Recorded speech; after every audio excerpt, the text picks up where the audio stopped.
Mon cher, je lui ai demandé, il a reconnu, il est pragmatique, comme vous l'avez dit.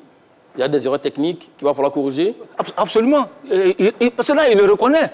C'est Massa Gorou seul qui... On n'a pas été à notre niveau habituel. Hein? On doit faire beaucoup mieux que ce qu'on a fait. Ça ne veut pas dire qu'on a été mauvais. Monsieur Choilou, les mots mais écoute-moi. Alors, tu dis, lui-même il a dit. Il dit, on va se contenter de 3 points. Oui, on va pas après, dans le jeu, attends, écoute-moi, on a été trop loin. On a été trop loin de notre niveau. Ça ne veut pas dire qu'on a été mauvais. Maintenant, ce que je veux dire, on doit faire beaucoup mieux. Ça ne veut pas dire qu'on a été mauvais. Ce que doit-il régler afin de battre la Gambie? Non, ce qu'il faut régler, moi je pense que c'est simple. Hein. Il faut revenir aux fondamentaux, revenir à une défense à 4 têtes. Parce que face au Burundi, c'est vrai que M. Massa Gorou se réjouit de la défense ivoirienne, mais comme il dit qu'il connaît le football, s'il connaissait le football, il allait savoir... Attends, écoute-moi, il allait savoir qu'il y avait trop d'espace entre les lignes des 3 centraux. Face à des attaquants comme Omar Marouche, comme ce qu'on appelle Salah, on serait en difficulté. Il joue pas pour le Burundi. Justement, mais on parle du match du Burundi. On va à la CAN. On parle du match du Burundi. À la CAN, c'est pas contre le Burundi. Écoute-moi, à la CAN, c'est pas le Burundi. Le Burundi n'est pas qualifié pour la CAN. La Gambie ne va pas à la CAN. On parle du match du Burundi. Terminez le reste de vos arguments. Maintenant, au milieu de terrain, il faut régler le problème de la sentinelle. Parce qu'encore, ça s'est posé face au Burundi. Et dans le milieu de terrain, il faut beaucoup d'impact. Il faut de la fluidité.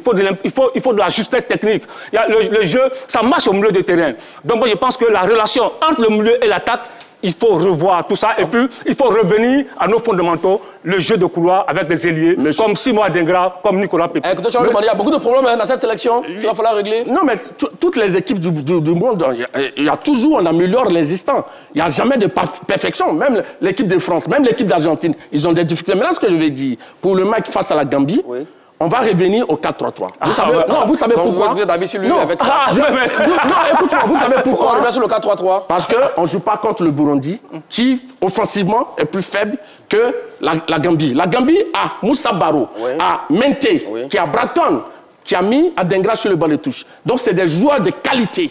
Maintenant, pourquoi on revient au 4? Parce qu'on aura vraiment du change devant, de l'adversité devant. Donc, il faut sécuriser à 4 au lieu de 3 face au Burundi qui avait un seul attaquant devant. Voilà pourquoi je demande qu'on revienne. Maintenant, naturellement, j'ai fait ici le classement. Pepe, Nicolas et Simon Adingra doivent revenir pour jouer.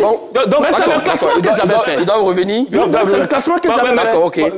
Donc, voilà. Donc, moi, je ne reviens pas sur ton 4-3-3 parce que, je le dis comme ça de façon fantaisiste, je le dis parce qu'on aura des joueurs percutants en face. Donc, il faut sécuriser la défense. Vous avez parlé de qui? Nicolas Pepe? Oui, Pepe et Adingra vont venir sur les côtés. C'était également son choix aussi. Également. Et qui est l'attaquant? Mais naturellement, ils vont commencer par à l'heure. D'accord. Oui, c'est lui le premier choix, s'il n'est pas blessé.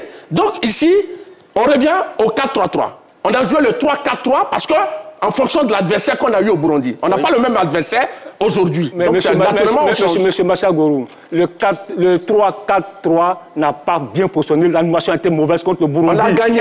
Le débat, c'est pourquoi on l'a gagné. Oui, on dit dans le contenu, l'animation était mauvaise. C'est ça le débat. Et l'entraîneur lui-même le reconnaît. Donc il revient à ses fondamentaux, à une défense à 4 têtes avec des ailiers. C'est la chose la plus importante. Je vais demander, face à la Gambie, comme le dit... On lui a expliqué un truc simple, il refuse de comprendre. Avec une équipe défensivement qui est très dynamique par rapport au Burundi. Faire entrer encore des... on n'a pas encore... Le problème, c'est qu'il n'y a pas un ailier qui se dégage en tant que tel, côté de la régularité en club et puis la forme. Oui, mais monsieur Magat, Simon Adingra, lorsqu'il est rentré, il a porté de la percussion au jeu des éléphants. 20 minutes, il a fait danser effectivement la défense adverse. Et cette percussion qui a manqué tout le long du match. Très bien. Nicolas Pepe qui va arriver, il va aussi apporter de la percussion. Voilà, donc parce que notre force, il faut jouer avec ses forces.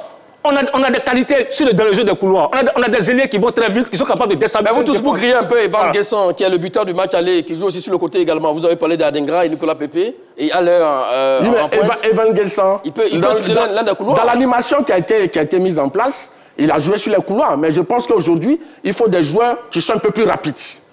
Des joueurs plus rapides, plus vifs. Et puis un peu plus expérimentés que le garçon en équipe de Côte d'Ivoire. Très bien.